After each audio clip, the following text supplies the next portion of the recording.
الحمد لله نحمده ونستعينه ونستغفره ونعوذ بالله من شرور أنفسنا ومن سيئات أعمالنا من يهده الله فلا مضل له ومن يضلل فلا هادي له وأشهد أن لا إله إلا الله وحده لا شريك له وأشهد أن محمدا عبده ورسوله.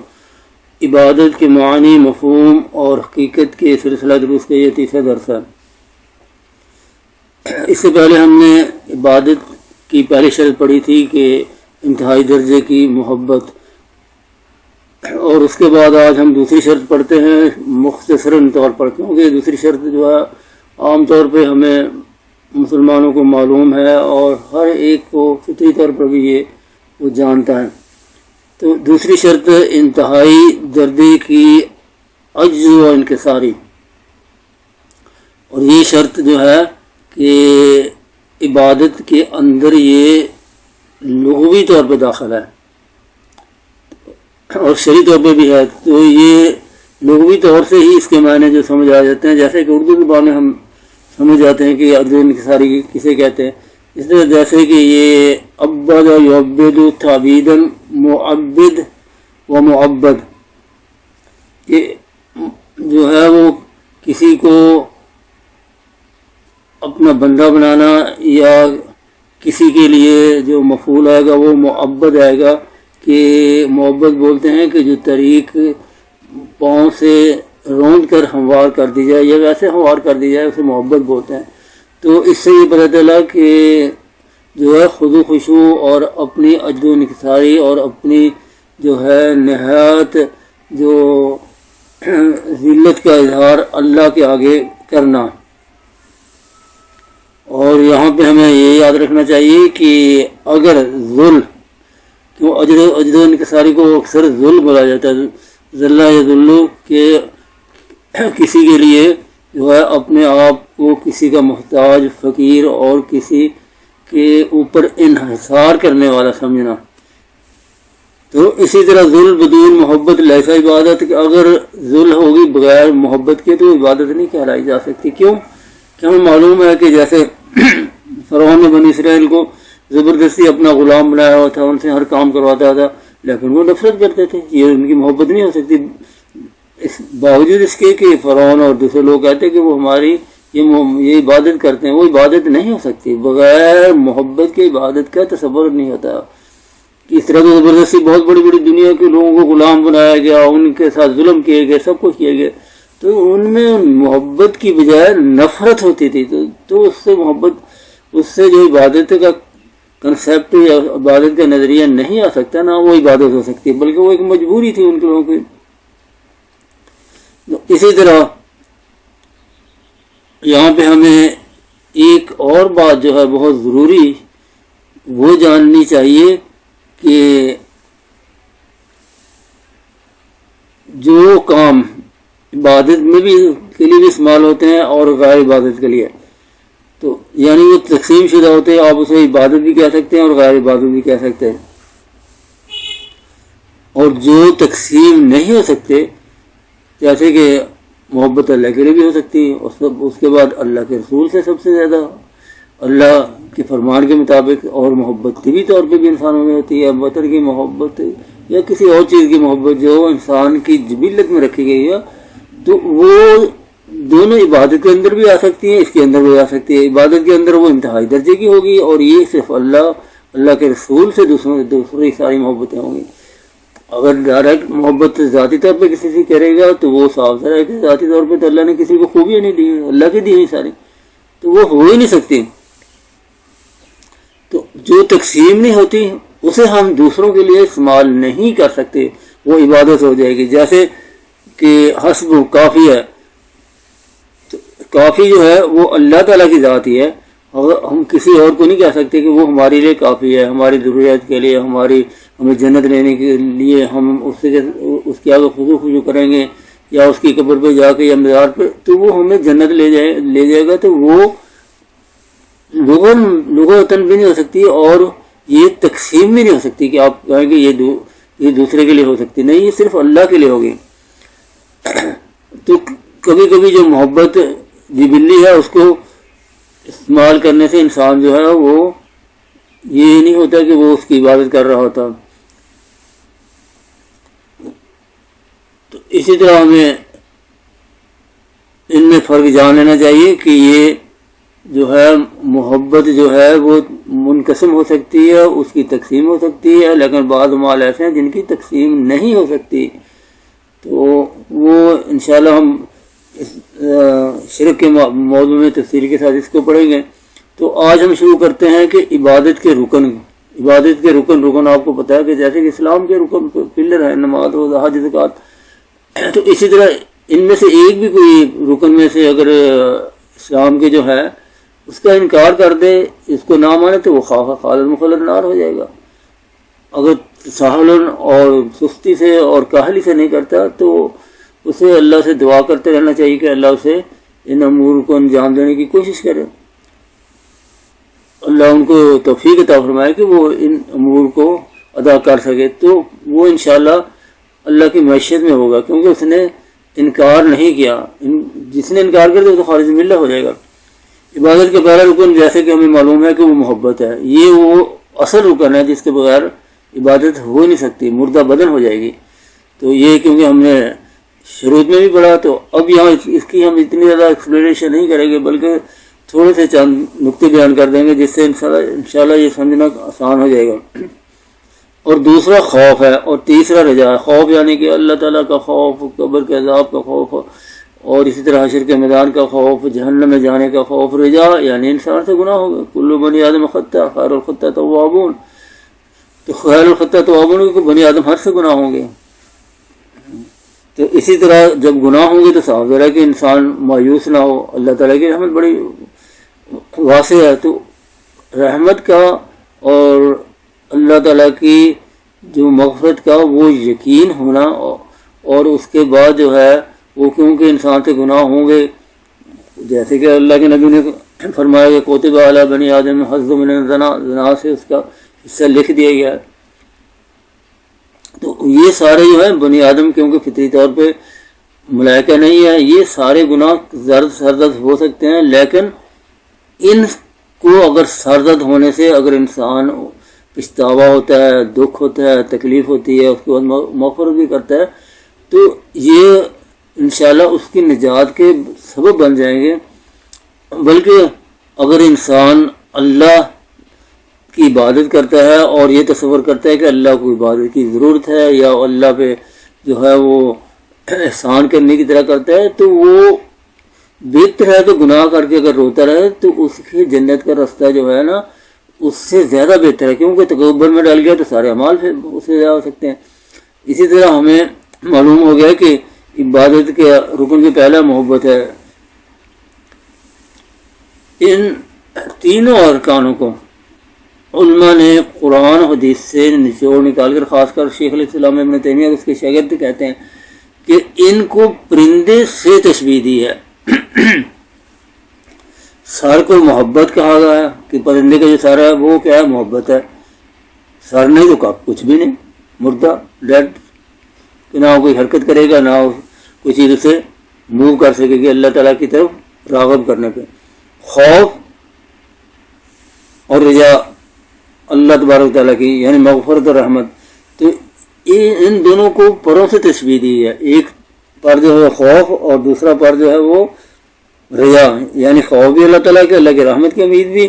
تو یہ اگر دونوں پر نہیں ہوں گے تو بیلنس ہو جائے گا کہ اس کی وہ اسے اڑا نہیں جائے گا. اسی طرح اگر خوف ہی ہے تو وہ درد اللہ کے خوف اتنا طاری ہو جائے، اتنا طاری ہو جائے کہ رحمت کی امید ہی سے مایوس ہو جائے. جہاں رحمت کی امید سے مایوس ہو جائے گا تو وہ کفر تک چلے جائے گا، کیونکہ وہ تو پھر ہر طرح کے گناہ پہ اصرار کرنا لگے گا. تو اسی طرح ان دونوں کو بیلنس رکھنا، جیسے پرندہ اپنی منزل تک نہیں پہنچ سکتا، اس طرح کوئی بھی شخص ان تینوں کے بغیر جو ہے جنت کی منزل، اللہ تعالیٰ کی محبت اور اللہ تعالیٰ کی عظمت نہیں پا سکے گا. عبادت کی اصل اور سبب محبت ہے. محبت کے بغیر عبادت آپ کو پتا ہے کہ وہ بدن جو ہے روح کے بغیر ہے.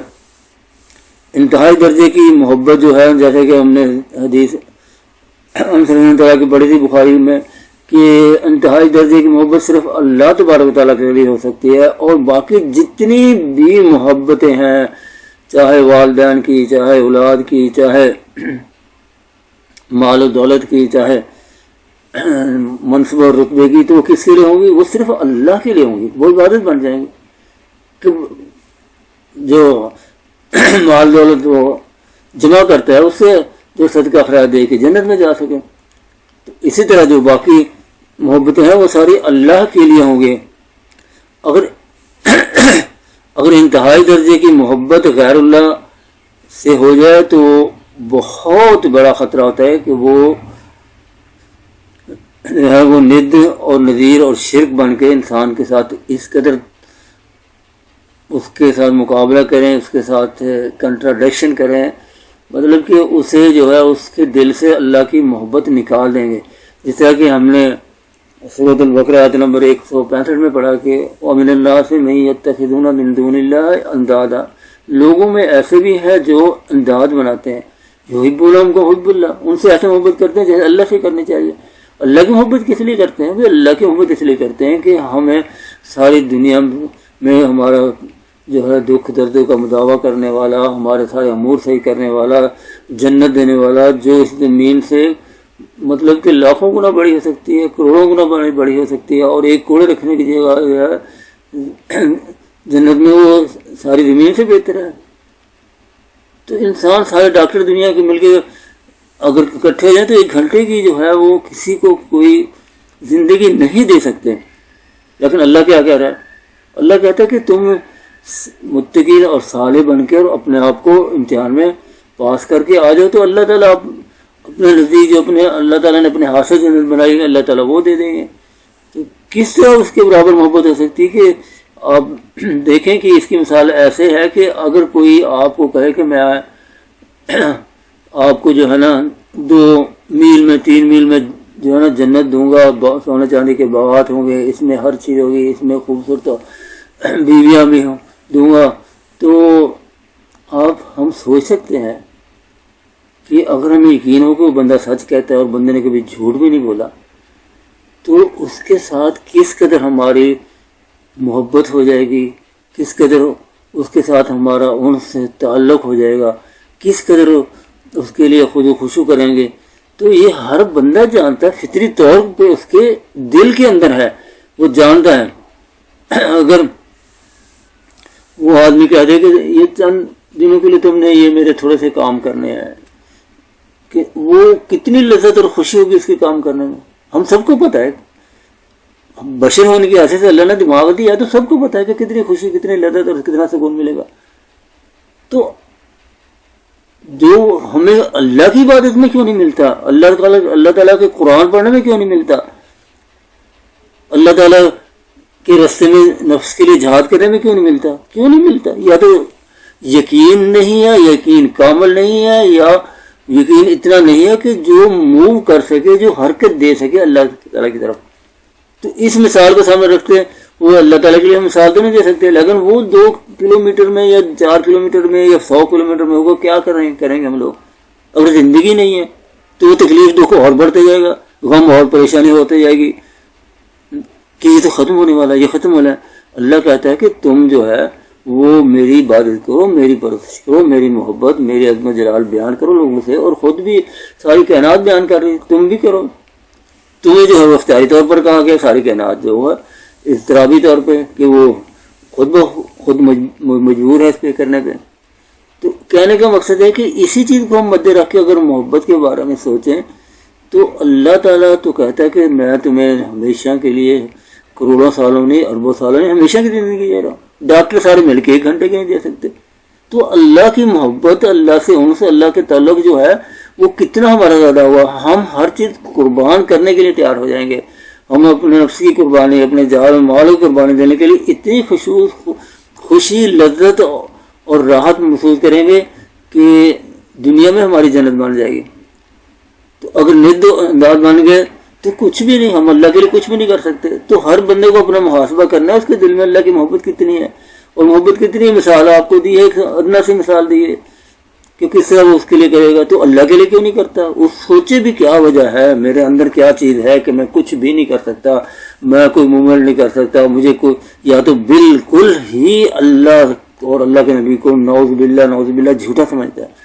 صاف ہے کہ جو نماز پڑھتے ہیں، روزے رکھتے ہیں، حج کرتے ہیں، وہ تو اللہ کو جھوٹا نہیں کہتے ہیں. لیکن دوسری مثال کہ ان کو آگے کوئی مطلب کہ اس سے بھی زیادہ اللہ کی محبت، اللہ تعالیٰ کی بات سے زیادہ کوئی چیز آئی ہوئی ہے یا دنیا کی خواہشات آئی ہوئی ہیں. جیسے کہ ہم نے پڑھا کہ وَمِنَ النَّاسِ مَن يَتَّخِذُونَ مِن دُونِ اللَّهِ أَندَادًا يُحِبُّونَهُمْ، ان سے محبت کرتے ہیں کہ حب اللہ، اللہ کی محبت کی طرح، کہ اللہ کی محبت جو ہے اصل ہے. باقی تو کوئی چیز بھی ایسی نہیں ہے کہ وہ اپنی ذاتی طور پہ خوبیاں رکھتی ہو. تو اللہ کی محبت جو ہے، جیسے کہ ہم نے بخاری کے حدیث میں بھی پڑھا کہ تاثر درہم تاثر دینار، کہ بندے کا سونے چاندی کا پجاری، مال کا پجاری، سب تباہ برباد ہو گئے. تو یہ وہ ہیں جو انسان کے دل میں ند بن کر کنٹراڈکشن کرتے ہیں، اور اللہ کی محبت آہستہ آہستہ اگر یہ چھا جائے تو نکل جاتی. تو اس سے کیا ہوگا؟ اس سے یہ، کیونکہ اس کے لیے خود و خوشی تو وہ نہیں کرے گا نا. خود و خوشی کرے گا تو وہ عبادت ہو جائے گی. خود و خوشی تو وہیں جا کے قبروں پہ، مزاروں پہ، بتوں پہ کیا جاتا ہے، کیونکہ وہ لے کے دینے والے ہیں. یا اگر نہیں تو مشرک مکہ نہیں، باقی قوموں کی طرح نہیں. تو جو مسلمان جو اس وقت ہمارے بڑے صغیر میں پائے جاتے ہیں، یہ باطنی فرقوں کے، تو ان کا دیکھیں نا کہ کیا کہتے ہیں کہ کتب ابدال نجب غوث اعظم ہے جن کو اختیارات دی ہیں، وہ سب کوئی کر سکتا ہے. تو یہ کدھر جاتا ہے؟ یہ پورے دین کو انکار اور جھوٹا اور باطل، اور اللہ تعالیٰ یہ سارے نظام زمین آسمان کو باطل قرار دینے سے بھی زیادہ خطرناک ہے. یہ عقیدہ یہ مشرک مکہ بھی رکھتے تھے، کوئی قوم نہیں رکھتے تھے. یہ ہندوؤں سے لیا ہوا ہے، انہوں کے جو ہے صوفی ان سے لیا ہوا. وہ بھی ایسے پہاڑوں پہ جنگل میں جاتے ہیں تو شیطان اور جن آ کے ان کو قبضہ کر لیتے ہیں، ان کے ساتھ سارے کشف دکھاتے ہیں، سب کوئی دکھاتے ہیں. یہی چیز ہے مسلمانوں میں، کیونکہ وہ بھی کہتے ہیں کہ دیوی دیوتوں کو اللہ نے اختیارات دیے ہیں، بخلاف مشرک مکہ. تو وہ کہتے ہیں ان کو بھی ایک ادنا اختیار بھی نہیں ہے. تو یہ کہاں پہ بات جا کے پہنچتی ہے کہ اگر ند اور نظیر بن جائیں تو پھر وہ بعض اوقات یہ بھی ہو سکتا ہے کہ وہ ملت سے خارج کرا دیں. اگر ساری زندگی وہ جو ہے نہ نماز پڑھے، نہ روزے رکھے، نہ زکوٰۃ دے، جیسے کہ قبروں کے اوپر بیٹھے ہوئے ہیں، جو کہ مزارات پہ بیٹھے ہوئے ہیں، جو کہ دن رات نشے، بھنگ، جرم، زنا، چوری، چکاری، ہر چیز میں مبتلا ہیں. اس لیے ہم دیکھتے ہیں کہ بسیں جا رہی ہیں سڑکوں کے اوپر، نمازیں ہو رہی ہیں، ان کو کوئی پتہ نہیں نماز، کوئی پتہ نہیں روزہ، کوئی پتہ نہیں حج. کیوں کہ ان کو تو پتہ چل گیا کہ اختیارات تو جس کو دیا ان کو تو ہم دن رات عبادت کرتے ہیں، خوشی کرتے ہیں، ان کے نظر نظر دیتے ہیں. ان کے غلوں میں لاکھوں کروڑوں روپے تک جاتے ہیں، جس طرح کے بتوں مورتوں پہ جاتے ہیں. بڑے بڑے جو لوگ تاجر دیتے ہیں، اور منات کے مندر میں کیا تھا، اربوں ڈالروں کی تھی. تو اللہ تعالیٰ ہمیں سمجھنے کی توفیق عطا فرمائے. سبحانک اللہم و بحمدک، اشہد ان لا الہ الا انت، استغفرک و اتوب الیک.